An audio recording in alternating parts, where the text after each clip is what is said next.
What's up guys, Luke here from Luke's Points and Miles, and today I wanted to do a follow-up from one of my reviews back in March. I figured since American Express released a limited edition Delta Reserve card featuring metal taken from a retired 747, I would get on the bandwagon and talk about the card just a little. I originally applied for the card back in March and I did a review and unboxing of the card, and I was actually really optimistic about how I was going to use the card. And I had what I thought was a great strategy for flying Delta and gaining status with Delta. So I wanted to follow that up with a 3-month review of having the card and to let you know if my thoughts on the card have changed after having it and using it for about 4 months. And if you are new to the channel, we talk about credit cards, points, miles, cashback, and travel. If you're interested in any of that, please subscribe to the channel, and we have a really great group of people here. So if you have a comment or opinion, leave it below. We've been really good about respecting everyone's opinions around here because we all realize we all have different strategies and different goals. It's great to listen to a contrarian opinion on some of this stuff. Also, if you get any value or entertainment from this video, please slap that like button so we can get this video in front of more eyeballs. Now more than ever is a great time to introduce someone to the points and miles game because these travel prices are unreal and we talk about how to do it for much less. Okay guys, no promotion, no sponsors, let's just get right to it. Today we have the American Express Delta Reserve card on the board. Now we've all heard that American Express is offering a limited time card style that seems to be all the rage. I actually changed my purple card to the new one, and I will have to express my super unpopular opinion. I like the purple card better. I just think it's a great subtle looking card, but the new look with the 747 is cool, so I actually don't regret ordering it. Let's do a quick overview of this card, and it's important to note that I have the business version, which means there are some minor differences with the personal card, but for the sake of this video, they are basically interchangeable. I received a bonus of 110,000 Delta SkyMiles for spending $6,000 in the first 3 months. Now I think that is a fine bonus, and I think if you are bonus hunting, this card might not be a bad option if you're looking to add some SkyMiles. That's a great bonus, but the card also comes with a hefty $550 annual fee that is not waived in the first year. In my opinion, that's still well worth the bonus if you'd like to use SkyMiles. And in my opinion, using SkyMiles for deals can be super valuable. The card earns 3 times SkyMiles on purchases with Delta. I shouldn't have to tell you that that is not great. Most folks looking at this card will have an alternate card like the American Express Platinum that will be a much better earner for flights. The card earns 1 SkyMile per dollar on everything else. Again, I must mention that this earning rate is below minimum of what we want to earn. So even if you only want Delta SkyMiles, there are better ways to earn those. Remember, Delta is a transfer partner with American Express. When you spend over $150,000 in a calendar year, you'll start earning 1.5 SkyMiles per dollar. Still below our minimum. Now, here's where the card starts getting good. It grants the user lounge access. Cardholders can visit the American Express, Centurion lounges, and Delta Sky Clubs when flying Delta. Those are definitely 2 of my favorite lounges. The card also grants the user 2 complimentary passes to the Delta Sky Clubs per year, so you can take your travel companion at least twice a year before they make you pay $39. The card grants the cardholder a few more benefits you would expect from a premium American Express card, lots of travel and purchase protections, and it comes with priority boarding and a free check bag. Now we come to the card superpower. After renewing your card, and each year after, you will receive a companion certificate for a ticket up to first class. Now, most of us will see value in this.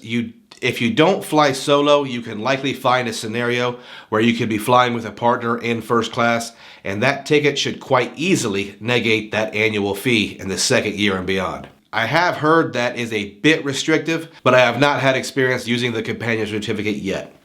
Now the card comes with some very specific spending bonuses that are the card's strengths, and we'll talk about the value of those perks in a moment. The card can help you earn status with Delta Airlines through spend.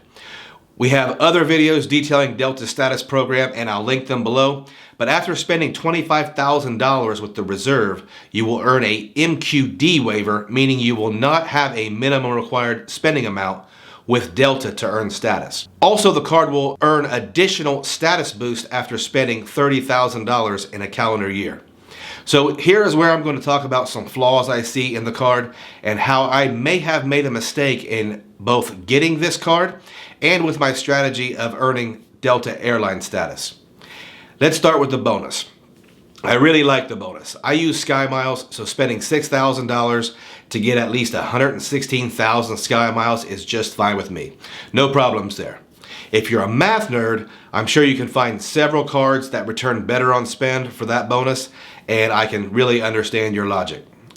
Earnings. Let's face it, this card earns terribly. I almost never mention the term opportunity cost because I don't really believe in such a thing, but this is a rare case where the card earns very little. But to unlock the benefits, it requires a ton of spend. More on that later. But to summarize, just about any card will earn better than this card. Lounge access. This is something that is very important and very valuable to me. I think lounge access changes the way you see a long travel day, and I think this card provides great lounge access until you look further into it. Centurion and Sky Clubs are great, but now consider this card doesn't let you take guests with you. Now you can add an authorized user or an employee card for $175 a year, but now we're increasing fees. To make up for it, you do get 2 one-time guest passes to the Sky Club, but after that you need to pay $39 to get your 5-year-old in for a piece of banana bread. And it's only when you're flying Delta. If you're flying any other carrier, you don't get these accesses. And at the end of the day, there are probably better options for lounge access. But I think this benefit is definitely a plus on the reserve. The companion certificate. In my opinion, this is a deal maker here. If you are certain you can get more than $550 of value out of that first class ticket, then this card is likely worth it to you. Now we come to the part I'm really struggling with. The Delta status boosts and how this card can help you get that coveted Delta Platinum status. I did some elementary math for 2022 and I basically mapped out and scheduled the number of flights I would need to gain a measly silver status with Delta. I'm someone that's been flying once a month for the last couple years, and I generally split my flights between Delta and American depending on who has the better route. We regard Delta as having the best hard product as far as in-flight entertainment, and they statistically have fewer cancellations and delays, but sometimes it just makes sense for us to fly American. I've also been using a service called Scott's Cheap Flights. They don't sponsor the channel, but I do have a link below if you're interested. I use them to get notifications of abnormally low airfare and mistake fare. So it's tough to have loyalty if I can grab a super cheap flight from another carrier. If you're a fan of the channel, you know that our most recent flight was canceled by Delta. We were supposed to be in Cancun at the time of this recording, and well, I'm not. I'm not bitter, these things happen. But by canceling that flight, I don't think I'll be able to meet the minimum spending requirement to reach silver status with Delta this year. No big deal, right? The Delta Reserve card has an MQD waiver after spending a certain amount of money on the card. Yes, and that amount is $25,000. Now, one thing I've heard from folks in the travel game is this. If you don't fly enough to gain status, then you don't need status. And that phrase has me rethinking my mission to gain status with Delta. If you follow the channel, you may have seen my video on why I value hotel status over airline status. I'll link that video below as well. My original plan was to put a ton of spend on this card and not only get the MQD waiver after $25,000, but to also get the MQM bonus after $30,000. But now I'm reconsidering. I think I have around $11,000 spend on the Delta Reserve right now, so I could reach the goal fairly easy, but I have to consider what I would be giving up. Tons of American Express MR points, a free night at a Conrad. What about all those 5% cash back categories I'd be passing up? I'm not afraid to admit that I think I may have made a mistake, and I'm not afraid to pivot strategies if it's not the best course of action for my overall travel plans. So we have opportunity costs, which again, I hate using that term. Will we benefit more from using other cards? I have the fact that the best I can do this year is silver status. And here's the kicker. The biggest perk of status is likely upgrades. I'm not eligible for upgrades if I'm traveling with my wife and son, only if I'm traveling with one other person. And as far as lounge access goes, I have the American Express Platinum card, and I have added authorized users, and I also have the Capital One Venture X to supplement the Platinum, so I don't need the Delta Reserve for lounges. So do I think the card is worth keeping long term? I'm going to have to swallow some pride here and admit that I don't think this card will make sense for me long term. It is just too much spend and too many missed opportunities to justify keeping the card and using it for at least $30,000 spent in a year. I've not given up on trying to get status with Delta Airlines, but it has become much less of a priority. And remember, if you don't fly enough to earn status, then you likely don't need status.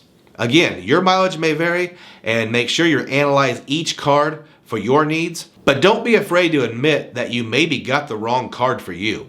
If you got a great bonus and you learn something about your own travel needs and wants, then it's a win-win. In my case, this is a business card, so it's a lot easier to cancel.